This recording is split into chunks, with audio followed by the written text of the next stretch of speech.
नमस्कार, मैं हूं सीपी तिवारी। आप देख रहे हैं प्रिंस T24 मीडिया। आइए नजर डालते हैं आज के मुख्य समाचारों पर।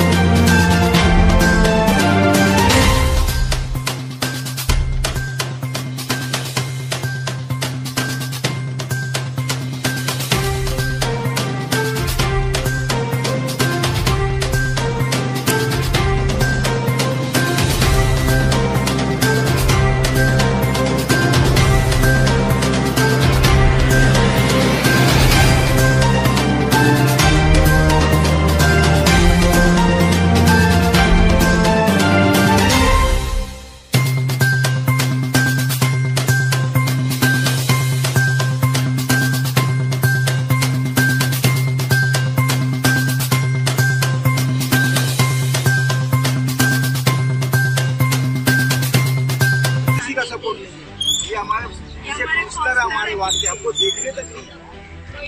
सामने सब बैठे हैं, 4 है कैंडिडेट, एक भी नहीं आए। कितना बम्बई से लोग आ गए, बम्बई से आ गए देखने, और खेड़े गांव से आ गए देखने। देखो ऐसा, और उन लोग खड़े नहीं हुए। वो बोले तहसीलदार साहब दिल्ली से आ गए। कोई बात नहीं। हा जो संपूर्ण परिसर आहे हा भोगी तलाव येथील हा परिसर आहे।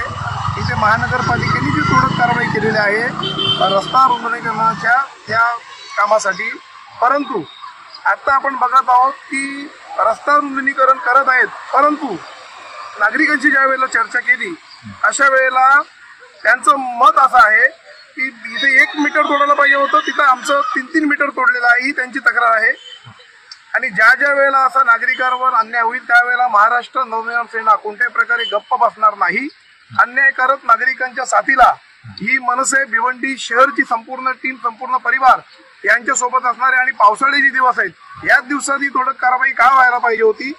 मुळात आम्ही भिवंडी शहराच्या प्रगतीच्या आम्ही विरोधात कधी नसतो, नाहीच आहे, परंतु तोडक कारवाई करताना ज्या पद्धतीने ही कारवाई केलेली आहे, तुमचे कॉन्क्रीटचे रस्ते हे आपण ज्या वेळेला प्रथमदर्शनी पाहत असतो त्यावेळेला ते सरळ पाहिजे, परंतु हे सापासारखे नागमोडी वळण घेऊन इकडे दिसत आहेत। आणि जे रस्ता ऑलरेडी कॉन्क्रीट बनवलाय तोही तिथं त्याला तडा गेलेली आहे।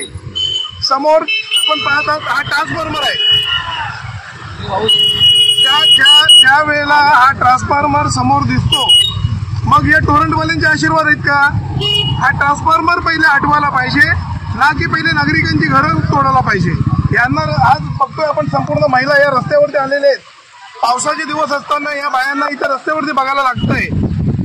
असं असताना अगोदर ट्रान्सफॉर्मर वगैरे उठवायला पाहिजे होते, तसं न करता नागरिकांची घरं इथे तोडलेली आहेत। आणि ती तोडताना सुद्धा ह्या सगळ्यांचं मत असं आहे की 1 मीटरपेक्षा जास्त तोडलेली। याची नक्की काय याच्या पाठीमागे लॉजिक आहे, आम्ही आयुक्त साहेबांना भेटून या गोष्टीचं संपूर्ण खातरजमा करून तसं मनसेच्या वतीनं उद्याच्या उद्या आयुक्तांना आम्ही पत्र देणार आहोत। सबसे पहले समाचारों को देखने के लिए हमारे चैनल को सब्सक्राइब करें, लाइक करें और शेयर करें। तब तक के लिए मुझे दीजिए आज्ञा। धन्यवाद।